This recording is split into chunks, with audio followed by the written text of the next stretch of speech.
കോംപ്ലക്സിൽ വരുന്ന പേഷ്യൻ്റ് ആണെങ്കിൽ പലപ്പോഴും എല്ലാവർക്കും അറിയായിരിക്കും. നമ്മൾ സാധാരണഗതിയിൽ ഒരു 3 മാസത്തിൽ കൂടുതൽ വേദന അനുഭവിക്കുന്ന ആൾക്കാർക്ക് രാത്രി 7 മണിക്ക് 8 മണിക്കൊക്കെ ഒരു ഗുളിക കൊടുക്കാറ്. ഇതെന്തിനാണ് ഈ 8 മണി ഗുളിക കഴിക്കുക എന്നത് പലപ്പോഴും ചോദിക്കാറുണ്ട്. അപ്പോൾ അതിൻ്റെ ഒരു മറുപടിയാണ് ഇന്ന്.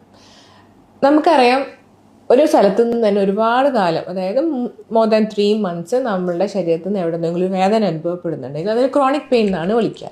അപ്പോൾ ഈ ക്രോണിക് പെയിൻ വന്നു കഴിഞ്ഞാൽ, അതായത് സ്ഥായിയായ വേദന 3 മാസത്തിൽ കൂടുതൽ വന്നു കഴിഞ്ഞാൽ അവിടെ ഒരു സെൻസിറ്റൈസേഷൻ സംഭവിക്കും. അതായത് ഞരമ്പുകൾക്ക് ചേഞ്ചസ് വരാൻ തുടങ്ങും. നാഡികളുടെ സെൻസിറ്റൈസേഷൻ ത്രെഷോൾഡ് കൂടുന്നു. അതായത് ചെറിയ വേദന പോലും അവർ ഒരുപാട് വലിയ വേദനയായിട്ട് അനുഭവപ്പെടുന്നു.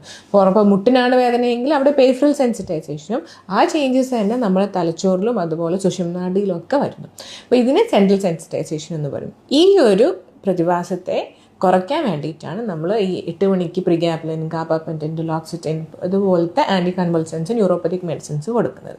ഇതിന് സ്വാഭാവികമായിട്ടും നെർവിനെ കാം ഡൗൺ ചെയ്യാനും ആ ഒരു സെൻസിറ്റൈസേഷൻ കുറയ്ക്കാനുള്ള കഴിവുണ്ട്. അപ്പോൾ വേദനയെ മാത്രം ചികിത്സിച്ചാൽ പോരാ, അത് കൊണ്ടുപോകുന്ന നാഡികളെയും കൂടെ ചികിത്സിക്കണം. എന്നാൽ മാത്രമേ ഒരു ക്രോണിക് പെയിനിന് ഒരു ഹോളിസ്റ്റിക് അപ്രോച്ച് നമുക്ക് കൊടുക്കാൻ സാധിക്കൂ.